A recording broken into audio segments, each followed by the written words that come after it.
ఆదికాండము 23వ అధ్యాయము. షారా జీవించిన కాలము అనగా షారా బ్రతికిన ఏండ్లు 127. షారా కానాను దేశమందలి హెబ్రోనును కిర్యతర్బాలో మృతి పొందెను. అప్పుడు అబ్రహాము షారా నిమిత్తము అంగలార్చుటకును ఆమెను గూర్చి ఏడ్చుటకును వచ్చెను. తరువాత అబ్రహాము మృతి పొందిన తన భార్య ఎదుట నుండి లేచి హేతు కుమారులను చూచి, మీ మధ్య నేను పరదేశినిగాను పరవాసినిగాను ఉన్నాను. మృతి పొందిన నా భార్య నా కనుల ఎదుట నుండకుండా ఆమెను పాతిపెట్టుటకు మీ తావున నాకొక శ్మశాన భూమిని స్వాస్థ్యంగా ఇయుడని అడగగా, హేతు కుమారులు, అయ్యా నా మాట వినుము, నీవు మా మధ్యను మహారాజువై ఉన్నావు.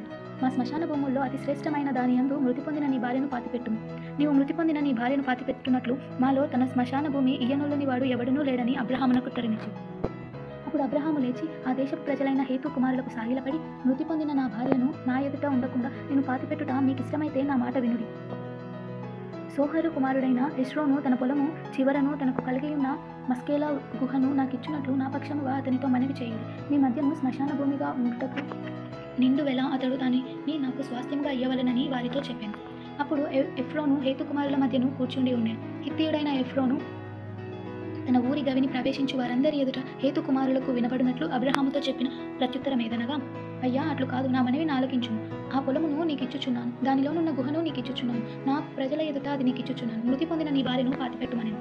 అప్పుడు అబ్రహాము ఆ దేశపు ప్రజల ఎదుట సాగిలపడి, సరే గాని నా మనవి ఆలకించుము, ఆ పొలమునకు వెల ఇచ్చేదను. అది నా యొద్ద పుచ్చుకొనిన ఎడల మృతి పొందిన నా భార్యను పాతిపెట్టదనని ఆ దేశ ప్రజలకు వినబడినట్లు ఎఫ్రోనుతో చెప్పాను.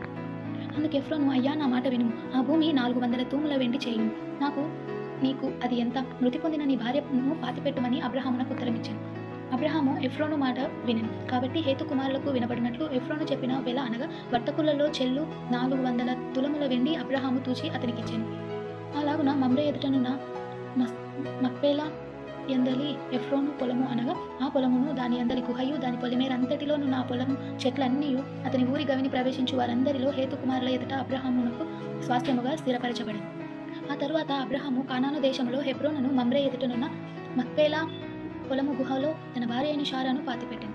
ఆ పొలమును దానిలోనున్న గుహయు హేతు కుమారుల వలన శ్మశానము కొరకు అబ్రహామునకు స్వాస్థ్యముగా స్థిరపరచబడింది.